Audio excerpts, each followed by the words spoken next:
Hey guys, it's Christian Realtor here in downtown Vancouver, and thanks for tuning in. I want to talk today and share with you an article I read in Success Magazine.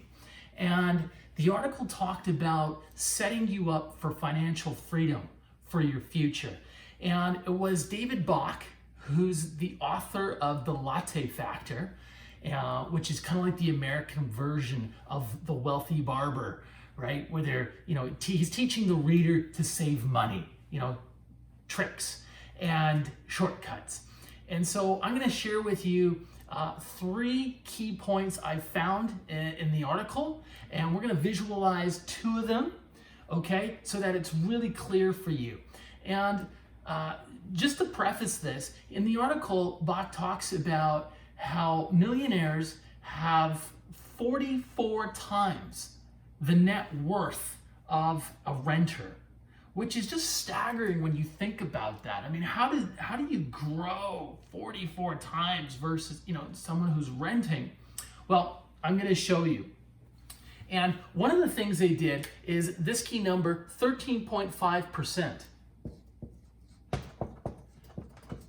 And all that means is what millionaires did is even when they were working part-time jobs, putting themselves through school, they would always take this amount of money and put it into their savings.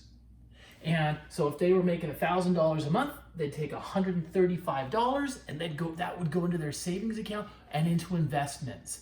And so they just got into that habit and continued that throughout life. And that was what Fidelity found. So the first thing you could do is start putting some money aside and pay yourself first. The second thing, and this is really important, especially if you're renting. And renting has its place when you finish school or you've just moved to Vancouver and you've just started working, or maybe even you just moved out of your mom's basement. Renting serves its place. But it's not something you want to do for 30 years. You are on that renter's treadmill and you want to get off at some point and own your own home. And this was the key decision that millionaires made. They decided to own their own home. Now watch this. Let's map out 30 years.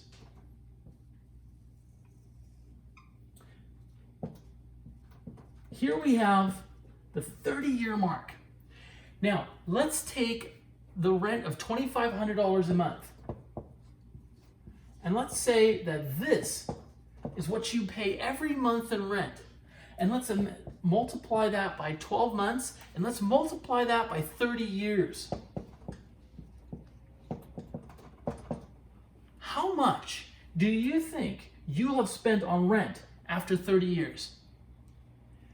$900,000.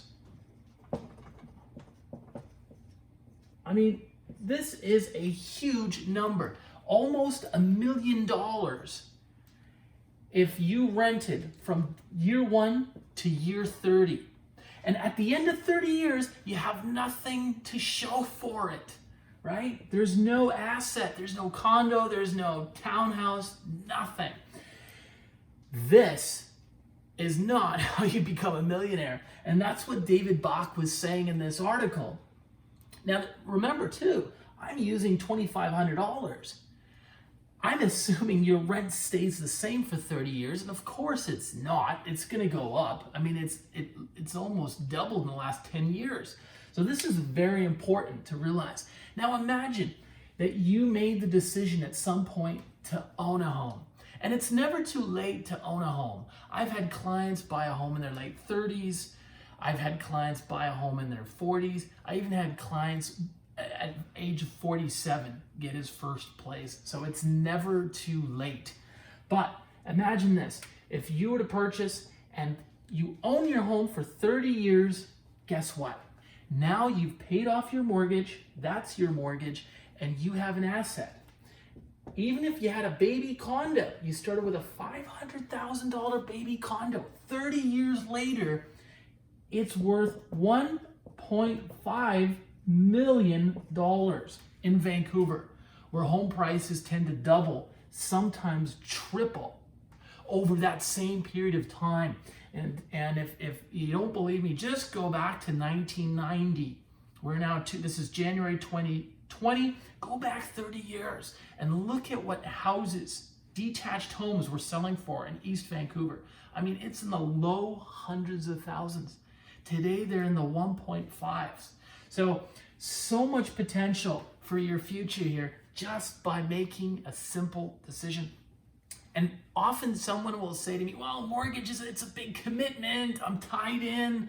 What if I can't pay? I got a question for you. If you can't pay your rent, your landlord's going to kick you out, right?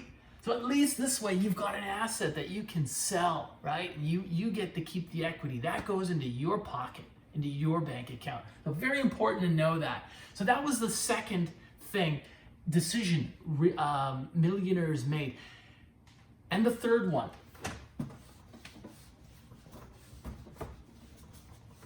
this one's fun. The third decision was based on the latte factor. So we're gonna draw a cup of coffee here. Here's your coffee, your latte. Latte costs about $5 a day, right? $5. Now, David Bach's point is, if you could find a way to save just $5 a day and put that towards your savings account, we'll call this savings right here, every day, if you save $5 a day, every day for 40 years, and you had that invested at a 10% interest rate, which is not too difficult. I mean, the stock market over the last 50 to 100 years has returned about 9.2%. And there's a lot of low-cost index funds available out there now. So let's at 10%, that $5, right? That's $150 a month. This is not a lot of money. Turns into, watch this, $948,611. You'd have $1 million.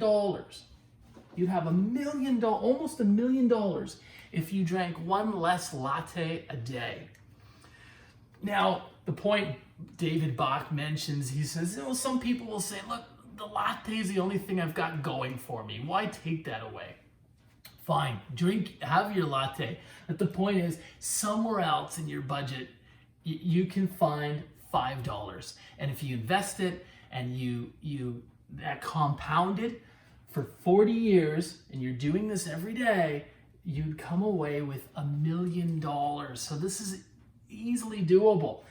And this is why Albert Einstein called compounding one of the great wonders, miracles of the world.